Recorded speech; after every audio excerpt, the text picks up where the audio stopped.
Josh, how does it feel to get the 5-year deal that you always wanted from the beginning? Oh, excellent. Pretty much know now my future's set with the Adelaide Football Club.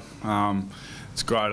It's felt like home in a sense since I got here. So to know I'm going to be here, I've been here 5 years, and to know I'm going to be here at least another 5, it is a great feeling for myself and my girlfriend. She's moved across as well, so it's a great feeling to know we're here long term and can start to build ourselves off field as well. Did you ever seriously consider anywhere else? Not really. I was always you always listen. You do your due diligence. You'd be foolish not to. But I think I started pretty early. I always had an intention to stay with the club. Not so much as a feeling of owing something back to them, but I know this is a great situation for me to be in, both on and off the field.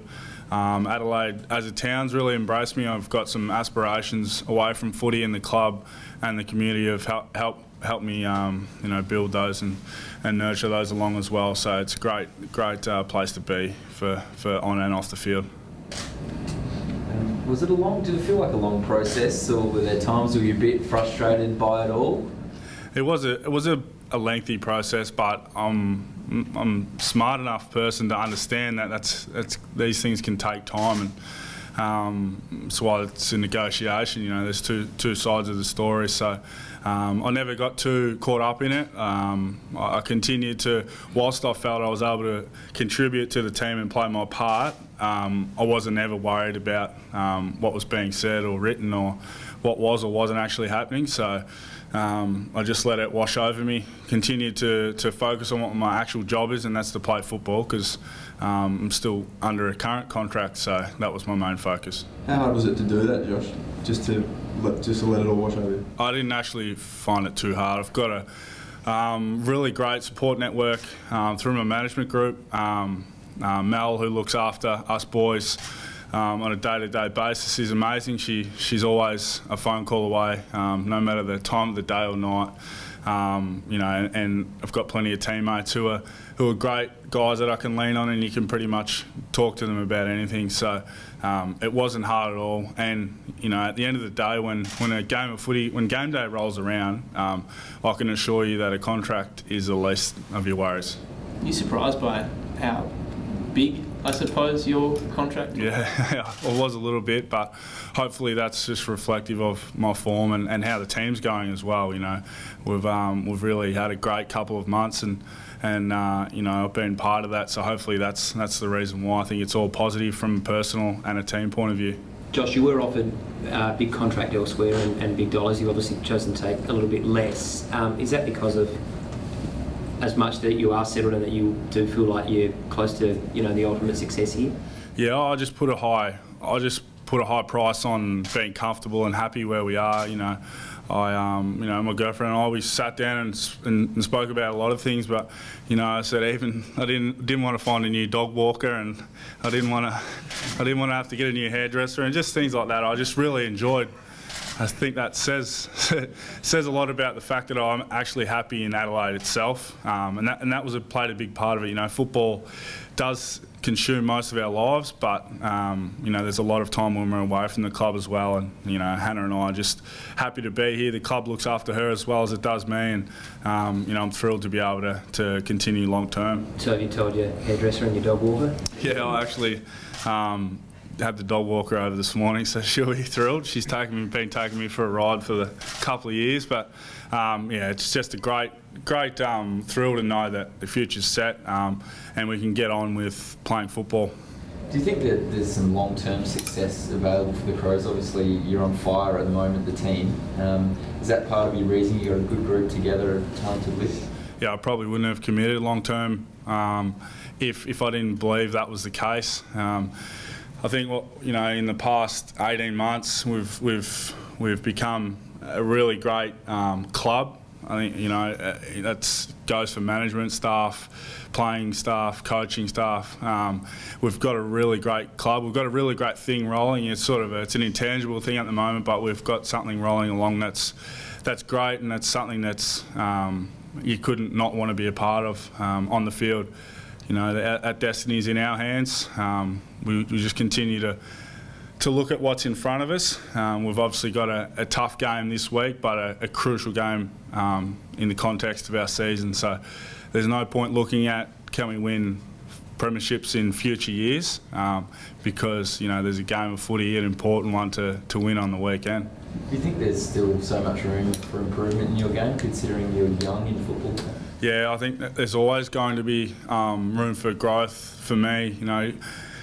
Once I really take confidence, I've played against most clubs a couple of times. I feel really well settled within the group as well.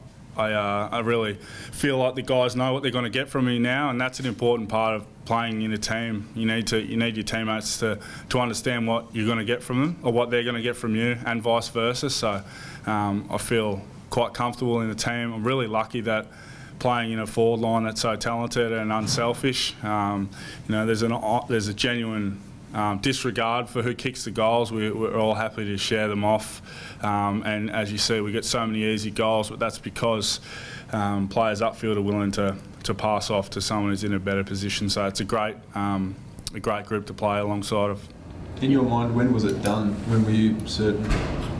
I'm not sure there was an actual point. I guess there was just always an intention to stay. So we're always working towards that goal. There's always going to be times when you're unsure, you second guess yourself, or you think about other things. But there was always, my mindset was always, and so as was the club's, to get to this point. And it might have taken a bit longer than some may have wanted or thought, but we're here, and that's all that matters. You mentioned some of the off-field stuff as well, Josh. There was mention, I think, of memorabilia shop or some sort of commercial enterprise. Can you go into detail there? It was the first I've heard of it when I read it this morning. So I actually had someone actually put it in an order on Twitter. So might be something I should go down the path of. But that's the first I've heard of it. So must be some Chinese whispers there. So aside from that, but you did touch on the off-field stuff. Yeah. Do you have sort of roots in? Yeah, I do. I obviously have I'm at university here in Adelaide, and I really enjoy that. It's a challenge away from football. It gets me out of my comfort zone. Working alongside mostly 18 and 19-year-olds is a bit of fun and a bit different. So I'm challenging myself to try and knock that off one subject at a time. So it's going to take a decade at this rate, but it's just something to look forward to. And I've obviously got writing and radio passions as well, and the club's great. They give me the opportunity to go down those paths and try and pursue that. So I'm thankful for that as well. Sometimes clubs are scared of long-term deals because of age or injury or whatever, but do you feel like that because you've come into footy a bit later that your body will hold up for a lot longer than perhaps someone who's played it all their life? Yeah, I'd like to think so. From about 17 to 21, I didn't play any footy, so there's no, hopefully there's no wear and tear. There's certainly no injuries in basketball, so I'd like to think that that's going to be the case. I think you see now so many guys across the league. 30's not 30 anymore. The guys are able to play at a high level. So, we had Ian Callanan and James Podsiadly. Scott Thompson's doing it right now. So, I don't think 30's a barrier like it may have been a few years ago. But I've been quite lucky, touch wood, thus far. I've only had one injury in my 5 or 6 years. So, hopefully, I can continue to be injury free and be available for the team. Players on long-term deals sometimes get accused of lapsing into complacency, sort of midway through their term. What's going to keep you hungry for the next 5 years? I'll just continue to stay the process and stay the course. I think that's an easy out for people to make that assumption. We all have, doesn't matter what contract situation you're in, we all have lulls in form, and we all don't play as well as we'd like. That's just an easy thing to say. Oh, he's got a long-term contract, he's taking it easy.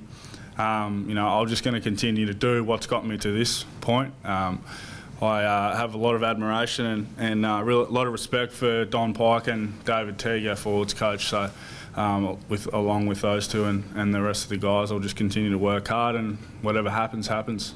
And just in terms of this week, how big a contest and challenge? Yeah, massive. I can't it's a huge game for our group. Obviously, haven't won there for a long time.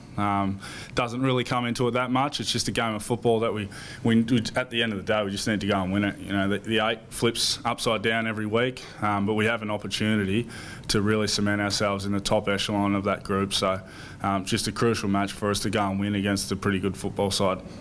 All good, guys. Thank you. Thanks, guys. Appreciate it.